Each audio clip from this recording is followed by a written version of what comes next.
ഇപ്പം ഞാനൊക്കെ ഹീലിംഗ് ചെയ്ത സമയത്ത് വൂം ഹീലിംഗ് ചെയ്തത്, റീബർത്തിങ് ഒക്കെ ചെയ്തു. അതായത് അങ്ങനെയുള്ള പ്രോസസ് ഉണ്ട്. നമുക്ക് മദേഴ്സ് വൂമ്പിലോട്ട് തിരിച്ചു പോയിട്ട് റീബർത്ത് ചെയ്യുന്ന രീതിയിൽ നമുക്ക് ചെയ്യാൻ പറ്റും. തിരിച്ചുപോയി റീബർത്ത്. പക്ഷെ ഇത് കാണുന്നവരത് എങ്ങനെ എടുക്കുമെന്ന് എനിക്കറിയില്ല. അങ്ങനെ ചെയ്യാൻ പറ്റും. പ്രസവത്തിന് ശേഷമുള്ള പ്രശ്നങ്ങൾ ഇപ്പോൾ ഭയങ്കരമായിട്ട് കൂടി വന്നുകൊണ്ടിരിക്കുക. കുറേ സ്ത്രീകൾ അത് അനുഭവിക്കുന്നുണ്ട്. കാരണം അവർക്ക് ഓവറായിട്ട് ദേഷ്യം വരിക, അവരുടെ നെർവസ് സിസ്റ്റം നല്ല രീതിയിൽ പ്രോസസ്ഡ് ആയിരിക്കില്ല ആ സമയത്ത്. അവർക്ക് ഇപ്പം പീരീഡ്സ് ആവുന്നതിന് തൊട്ട് മുന്നേയുള്ള ഇമോഷണൽ ചേഞ്ചസ് ഇല്ലേ, മൂഡ് സ്വിങ്സ് ഇല്ലേ, അതിൻ്റെ എക്സ്ട്രീം ആയിരിക്കും ആ ഒരു ടൈമിൽ.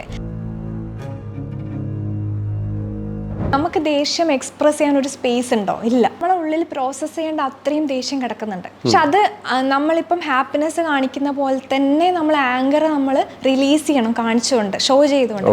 അതിനുള്ള സ്പേസ് ക്ലാസ്സിൽ കൊടുക്കുന്നുണ്ട്. ലൈക്ക് പില്ലോ വെച്ച് നമുക്ക് കരയാം, ഇടിക്കാം, സ്ക്രീം ചെയ്യാം. ലൈക്ക് നമുക്ക് അത്രയും ഫ്രസ്ട്രേഷൻ ഉള്ളിൽ കിടക്കുകയാണ്. സ്ലീപ്പ് ഇല്ലാതെ നമുക്കൊരു ലൈഫ് ഇല്ല. ഉറക്കമില്ലാതെ നമ്മൾ ആനിമൽ സ്റ്റേജിലോട്ടാണ് പോകുന്നത്. വയലൻസ് കൂടും. ചിലപ്പം ഇപ്പം അമ്മയെ കൊല്ലാൻ ശ്രമിക്കുന്നു ഒക്കെ കേൾക്കുന്നില്ലേ? നെഗറ്റീവ് കാര്യങ്ങൾ മാനിഫെസ്റ്റ് ചെയ്യുന്നുണ്ട്. പക്ഷെ അത് ആളുകൾ പറയുന്നത് അത് കർമ്മമാണ്. പോസിറ്റീവ് കാര്യങ്ങൾ ചെയ്യുമ്പോൾ പറയുന്നു അത് മാനിഫെസ്റ്റേഷൻ. അത്രേ ഉള്ളൂ. ഇത് രണ്ട് സൈഡും ഉണ്ട്. രണ്ടും മാനിഫെസ്റ്റേഷൻ ആണ്. എപ്പോഴും ഹാപ്പി ആവാന്ന് പറയുന്നത് ടോക്സിക് പോസിറ്റിവിറ്റിയാണ്.